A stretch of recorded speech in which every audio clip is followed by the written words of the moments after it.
I just started putting it out there. I had no experience. I had no path. I was just honestly felt cool telling people I was going to start buying rental houses. And I had no money, no nothing, you know. And one of my dad's friends called my bluff at dinner one night. He said, "I got one, I'll sell you." And without hesitation, I was just like, "I'll take it." I used to tell people like I didn't want to have to be tied to a job or an office or a space, or I wanted to be able to take my kids to school and pick them up from school. That's one of my things. And I wanted to be able to do that. And I literally do it every day now. If you have the appetite to be an entrepreneur, just jump out there and do it. It's not going to get any easier. You're going to learn. You're going to get beat up. You're going to get your teeth kicked in.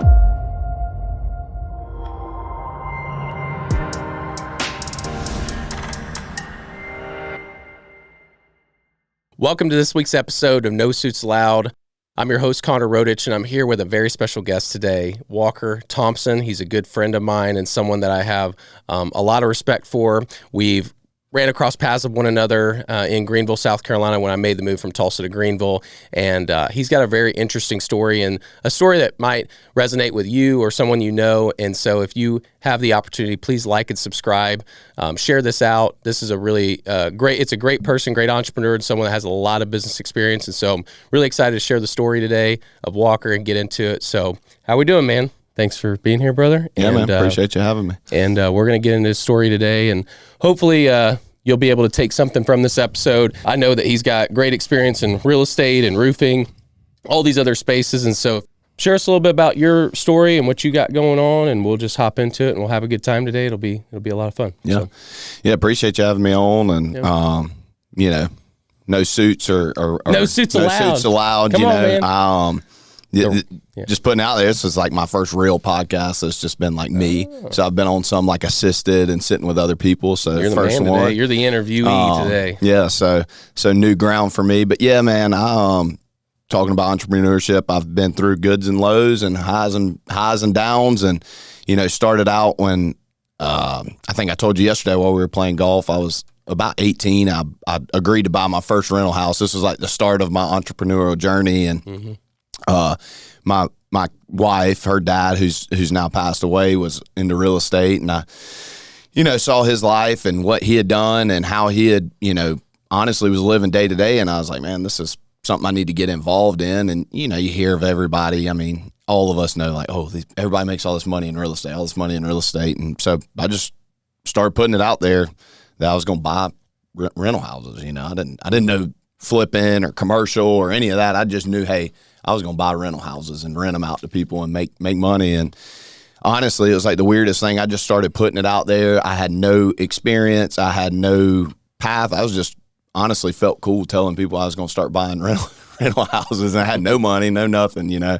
And a dude one of my dad's friends called my bluff at dinner one night, and it was a Wednesday night at Quaker Steak and Lube right out beside Harley Davidson in Greenville. He said, "I got one, I'll sell you."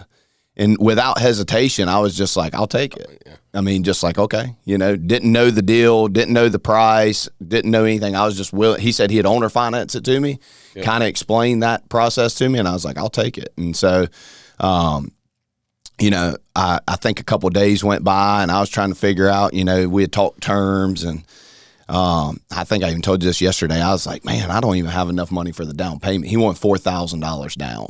And at the time I was like fresh out of high school, you know, working for my dad. Like I just didn't have the money, and I had about half of it. So I called my brother, who was a few years older, and I was like, hey man, you want to buy some rental houses with me? And he was dumb enough to say yeah too. So he came up with half the money and I came up with half the money, and it had a tenant in it already. And, you know, I mean, we paid $30,000 for the house in 2000. I think it was 2008 or 9. I can't remember exactly, but I still own the house today. And yeah, so that kind of got me in the door. Bought it. Had no idea what I was doing. Had to borrow money from my dad to pay taxes on it the first year because I didn't make enough or save enough, or, you know, we had some repairs, and, you know, it was a low income house. So it was like, you know, missed rents and stuff like that. But we were figuring it out. And one thing led to another, you know, kept telling people I was buying houses, and the next thing you know, I had a few. And honestly, at the time, I mean, like, my parents weren't into it. They thought it was kind of, you know, shaky and wasn't real sure. And yeah, so started that way right there, and just owner finance. I was telling you that yesterday. you I mean, told my me, yeah. first handful of deals were owner finance. Yeah, and you're always like, if I go owner finance, I'll owner finance everything. Yeah, I mean, it just, it's nerve wracking to a lot of people, but I always told people you've got to be able to sell yourself. And like, I had to sell myself to these people. Like Keith, the guy that sold me my first one, he was cool with it. He understood it, and he was like, hey, I'll do it. But once I got the blueprint of how to do it, I had to sell myself to other people. Like, hey, you want to sell me this house, you inherit it from your grandma, it's paid for, like let me help you sell it to me by doing an owner finance deal and getting it off your plate. And that's the way I framed it a bunch. It's like, get it off your plate, and I'll take over the taxes, the insurance, the maintenance, everything. You'll be the bank for, and I always did, like, if you know anything about owner finance, balloons in them. So it's like, hey, let me finance it for 2 or 3 years, and then I'll pay you off. Yeah. Most of the time I had no intentions of paying them off. I was like, I'll flip it back to somebody else. I'll do something, Sure. So anyways, that's how I got started. I ended up with 3, 4, 5 at one point, probably, before I even really got into flipping houses. And doing then all the other things that you do now. So, and then a little bit of the background of your upbringing. I mean, you were born and raised in Greenville, right? Yeah, born and raised in Greenville. And now you've got, you got a wife, 2 kids, and I mean, as far as just to set the record, I know he said it, but didn't come from wealth, nothing like you had a kickstart with your parents or anything like that. I mean, a lot of people, as I got a little older, my dad did start making a lot more money. He went into business for himself, kind of like we were talking earlier. He jumped out. He took a leap of faith, and he started doing well. But yeah, I mean, he didn't buy the first couple houses with us. Like he did help us if we got in a bind. I remember actually talking about the nest egg, or like assistance. I remember that first house I needed to rehab when those tenants moved out, and he ended up giving me the money, $30,000, and at the time the house was worth more, and me and my brother let him become a partner in the deal, kind of. So just, creative. I was telling you that yesterday. You got to be creative, man. Sure. It's like creative deals are how to get it done. Well, we played golf yesterday. So if you're talking about yesterday, we had a good time. It was like not the best day, but ended up actually being a pretty good day, and we had a good time. And so, Walker hits the ball 385 yards off the tee every time. That's not true. And it's hits it. It is, and he hits it to the sky, and I don't know how you do it, but anyway, shaft. So we had a good time yesterday, but so let's dig. So real estate obviously is the majority of what kind of got you going as an entrepreneur, but then you pivoted, and you've pivoted a few times into roofing, into grading, right? Yeah, you had a grading, dirt work, and what else? Like what else? Those are probably, real estate. The dirt work thing came up, honestly, from the guy who was helping me get into flipping houses, kind of coaching me on that at one point. And he had started this little small business, and I actually, just staying close to him, ended up learning how to operate the equipment and stuff like that, and ended up taking that over, and then had it for quite a while, probably like 10 years, and then got into the roofing space. And that's kind of where we met too, was early on in that roofing switch. So yeah, those are the bulk of the things, I mean, we've got some Airbnbs. That's a little bit different aspect of real estate. Sure. And then commercial holdings and stuff like that I manage now. And just, a lot of that stuff's pretty simple. We got property managers and stuff that take care of it, but, So if you had to split up your portfolio in terms of percentage, like between single family, multifamily, and then commercial side or whatever, what are kind of those percentages? Heavy, like single family stuff, because I mean, like turning houses, that's mostly what I've done. Is at this point, it's like I don't even have that many rental properties anymore. Like residential, probably 3 or probably 8 or less, and then most of it is just I got tired dealing with tenants. Yeah. And it's not probably, I wouldn't say it's the best way, but I definitely, when you get used to flipping, you can turn and make 50, 60, 70,000 bucks, in 90 days, 120 days, and it's just hard to sit there and make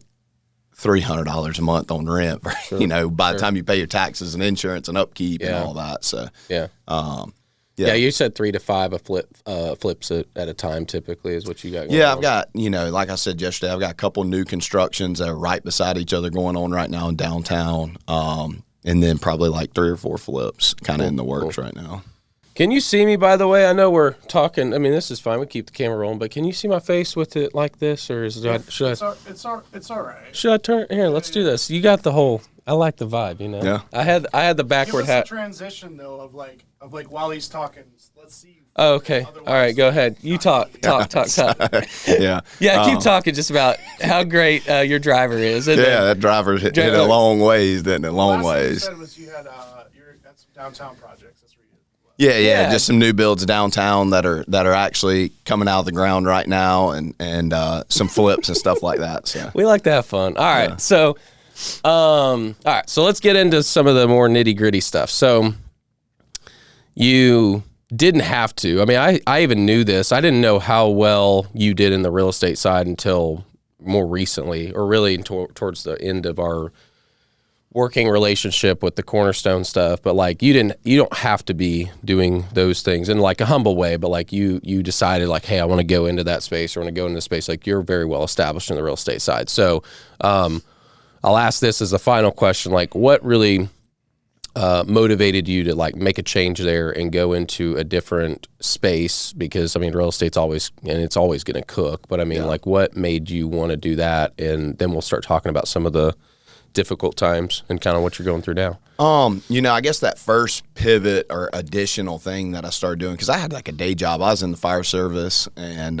when I was doing the real estate stuff, and then I added the grading business to that, I would say it was probably just like, I had these huge goals and ambition and wanted jets and all this stuff. And I was just like, multiple streams of income, got to make money as many ways as I can. I had two guys that were great operators that wanted to help run that business, and I thought it would be somewhat passive. It was pretty much always passive for me, other than when I chose to participate. Yeah. Because I would from time to time. But yeah, I mean, I think it was just ambition, just wanted to push, wanted more, thought that, that was the right path at the time, and saw a way to make, an extra $20,000 or $30,000 a month off of a grading business, and, add to my, income at the time. And so I would say that. And then when I made the shift to roofing, it was a mutual friend of ours, Hunter Ballou. We were getting lunch and had spent some time together, and I was more interested in learning business. It's very different than real estate, right? We were talking about a little bit yesterday of how you scale real estate versus business and the employee side of things. And just, he was talking CRMs and P&Ls and all this stuff that I just wasn't really aware of and knew. And I was like, man, it's super interesting. I can learn a bunch in this space. So that's probably what pushed me that way. Into the roofing side was just more of I remember telling Francis, like, I think I can learn a bunch. I know real estate. I know how to flip houses. I know how to do this stuff. This is an opportunity to work in a bigger organization on a business side. Sure. And then, and we'll talk about kind of the things you're going through now. I want to talk about first I mean, there had to have been rough times through the real estate journey, right? So, like, yeah, for sure. I know you mentioned one of them, but just kind of explain just a few of those dips. Yeah, I mean, when you're starting out, I mean, just like I said, I mean, you kind of push and grow, and you got these big dreams and goals, and you want all this stuff. And I mean, there was one point I had, like I told you yesterday, like somewhere over $1 million out. Some of it was hard money that I was paying like high monthly payments on. I had some pretty good unique style hard money lenders that I'd gotten in with, but some of it was not like the greatest. It was like not real friendly money. Yeah.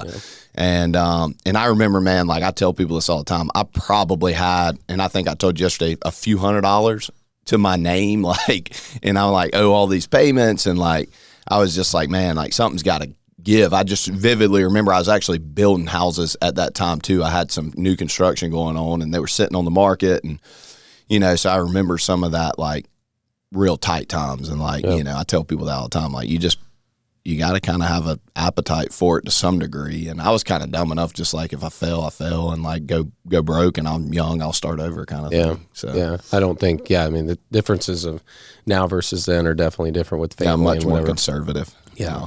What about now though? Let's talk about the now. And I know that it's actually kind of fitting you're on, because we're talking about kind of, and I want you to open up as much as you want to, but it's just about kind of like where you're at right now, really well established, don't have to work, have multiple properties, but trying to kind of stay motivated and go in through that. So what are you kind of navigating now, and what does that look like?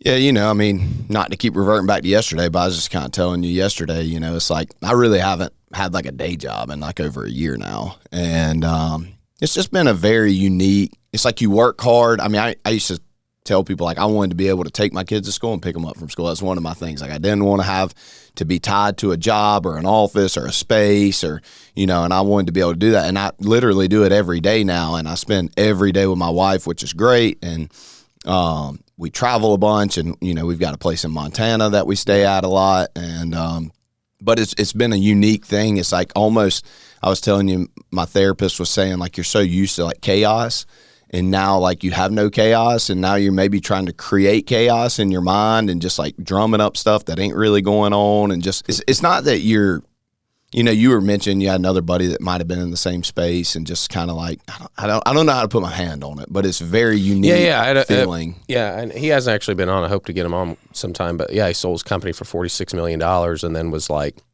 he'd done all this too, obviously. And I felt the same way. Like, I don't want to miss a baseball game, t-ball game, whatever, want to pick my kids up from school, all the things you're talking about. And he had the same type of mindset. And then he, in 2024 found an exit of that type of size and basically like went to Spain and back a handful of times, went kind of had his fun, and then he got home and he like find himself to be in like this crisis of like no meaning and feeling like he's like, I mean that's exactly it's like a weird space for sure, which is interesting because, and I know we joke about it, the type of life that I've lived for the last several years, I'm like, man, I could use rest. And I'm like, let's switch it. And you're like, oh, I don't want to be part of that.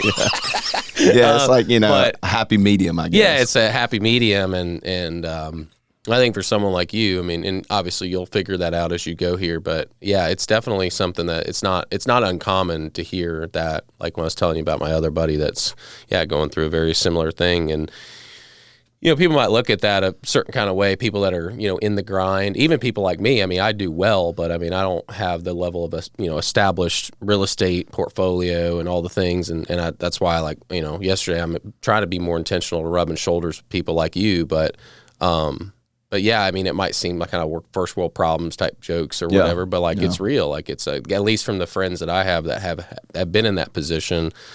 It's like, you don't really know until you know. And it's not it's not an issue of like, I mean, obviously you don't want to trade what you've created to just be back into the throes of it. But it's like you said, it's more of a happy medium, of like having purpose, I think is what it really boils down to a lot. So. Well, and it's like, you get smart and you learn. And like, it's like I was telling you, it's like, the roofing company, Baker Roofing, I mean, those guys are like jam up. I mean, they're basically like owner operators, and they know their job. They know what to do. They handle issues. I was in Montana most of November, all of December, and part of January. And I literally might have had to work like maybe 5 hours of like getting this handled or that handled the whole time. And like, they just do a great job. And that's great. And like, and the real estate's pretty much on autopilot. And the real estate's the same way. I've got a main guy that I was telling you, like one of, on flips that I do on my own or whatever, he handles all of it. And then, like I've got another partner where like most of the time I buy the houses and he pays for the rehab and stuff like that. And it's real passive. I mean, it's just like the most recent one that went under contract a couple of days ago. I mean, I went to the house like 3 times.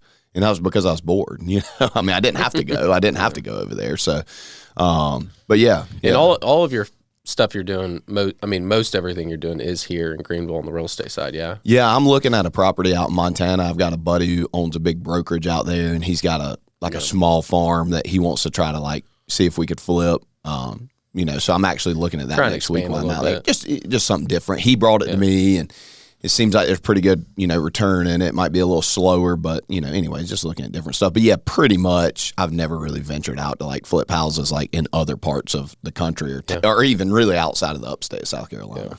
Yeah, that's cool. Well, I mean, I guess, and it doesn't have to wind down necessarily. I don't know where we're at on the timer here, but normally we go a few more minutes. But I mean, from your story, I mean, is there anything that you feel like other than the things you've already shared, that you've learned or that you feel like is good for people to listen to, maybe in your position right now where you don't, again, you're well established, you have built up a great real estate portfolio, and now you're like trying to still stay motivated and until the time is that you're like, hey, I am completely done working, which you're 36, I'm 34. So we're not that far off from one another. And I know that like I'm far from being done working. I'm sure you are too. But I mean, just any other things that you can think of that are insight?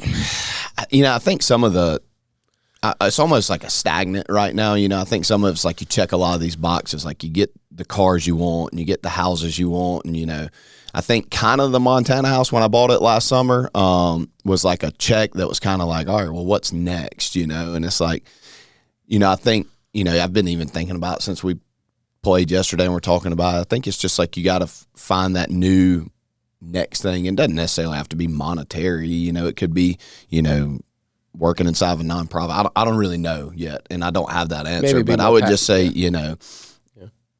maybe realize like, hey, keep something on the horizon versus like thinking, hey, I've got these things, I've checked these boxes, I've got all this available time. What's next? And like, I don't know what that looks like for me. I was even talking to you about it yesterday. I don't know if that's, trying to do different looks in real estate or maybe double down on the roofing and grow it. It's got a great name, great establishment. It could do that. I just don't know. But I definitely think try to keep something on the radar and maybe, keep pushing for it so you don't hit that lull or that stagnant period. And maybe it's just, hey, everybody goes through it at some point and then they figure out, hey, what's next? I don't know. But I'm trying to figure it out right now myself. That's good. And I'm giving you a hard time about referring to yesterday. No, yesterday was a good day, dude. Yeah. We had a good time. And just so everybody knows, kind of fill in the gaps there. Like I moved from Tulsa, Oklahoma to Greenville. Hunter, which Walker brought up, Hunter was the individual I went into business with, and Walker had been friends with Hunter for a long, long time too. But Walker and I's paths crossed because, we started working together at this roofing company called Cornerstone, and then, kind of have gone our separate ways for a variety of different reasons. Has nothing to do with personal. It's just because the professional side of things, like, he stuck around for a while and I ventured off pretty quickly. So, but it's been good getting to knowing you. And I know that we, just recently kind of re-interacted, which has been, for me, it's like, I want to, like I told you earlier, I know you've done well for yourself and you have, a lot of good things going. And I want to level up. I told you that yesterday for me personally. So it's just good to know people that are around your same age that are, literally minutes away from me. I didn't know you moved to TR, but even when you're living in Greenville, I was like, you're only 20 minutes away. Like it'd be good to, spend some time and reconnect or whatever. So, but I've always had a lot of respect for you, man, and know that you do your stuff well. So, I think that's another thing too, is like, we were talking about this a lot yesterday. So there I go, referring to yesterday. But no, we were talking about this yesterday when you're golfing for 4 hours and it's just you and the guy, you're throwing a bunch of things out there, talking about a lot of things. And no, one of the things that I've never felt from you, that I have felt from a lot of people, and it's unfortunate this is how the world works, but just being the man of your word that you say you're going to be, and really, like, hey, if you've got, if you have a certain position with something, like not being the person that's like, caving into peer pressure or like, and I know I'm being real vague here, but just there's a lot of people in our space that are both I'm sure the real estate side, but especially the roofing side that you and I have actively participated in. It's just like they might say one thing and do another. They're, kind of a wishy-washy, they'll tell you, oh yeah, I'm not doing things with those people. I'm not working with that guy. And then you find out he or she is working with that guy. You know what I mean? And it's like, it's just kind of I don't know. I don't like that element of the space. I like people to be consistent and not that they have to have problems with anybody, but like if you're going to sit there and say like, oh, no, I'm never going to work with that guy, or no, I don't think anything. I think that person's a loser. And then the next thing you know, they're, taking photos with them and hanging out with them at conferences or doing business with them. I'm like, you don't know who to trust in the space. Yeah. And I've never felt that way about you. You've always been pretty straight and narrow with that stuff too. So, but, well, let's close out. Anything to leave with the audience and folks that'll listen as far as just, maybe a last motivating message or something that would resonate with them or anything that you can think of in terms of just culmination of all of the things that you've done, kind of the lasting word or the thing that you've learned the most from being an entrepreneur and going through this. I'm just trying to give you some ideas, but anything you'd like to leave with the biggest thing I would say that, and everybody says it, but it's just black and white. It's just, you got to jump out there and do it. You got to like take the leap. You got to try it. Like, a guy once told me, it's my dad's old business partner. He was real arrogant and he had a good little business. And he looked at me one day and he said, "Son, it's out there. You just got to go get it." And I mean, that is a fact. I mean, and that is it is a fact. You hear so many people like, "Oh, it's so tough," and it's not easy. No, and I don't think entrepreneurship's for everybody. I think, I've said it before, like entrepreneur, like somebody that's like running an organization is a great spot to be that doesn't necessarily have all the weight on their shoulders. But if you have the appetite to be an entrepreneur, just jump out there and do it. Like, it's not going to get any easier. You're going to learn. You're going to get beat up. You're going to get your teeth kicked in. I've fortunately not had any crazy low experiences where I've like filed bankruptcies or any of that yet, not that it can't happen, but you'll learn, you'll figure it out, you'll make do, you'll figure out a way to bridge over when you need some money or what, you'll figure it out. So, I mean, it's like, just jump out there and do it, like you said, it's out there. You just got to go get it. Yeah, you're right. I was thinking about that yesterday too, when we were golfing. It was like, you've been obviously actively participating in the real estate side for quite some time. But I'm like, man, just like we were going through this neighborhood and, you like point out these houses. You got a vineyard in the backyard.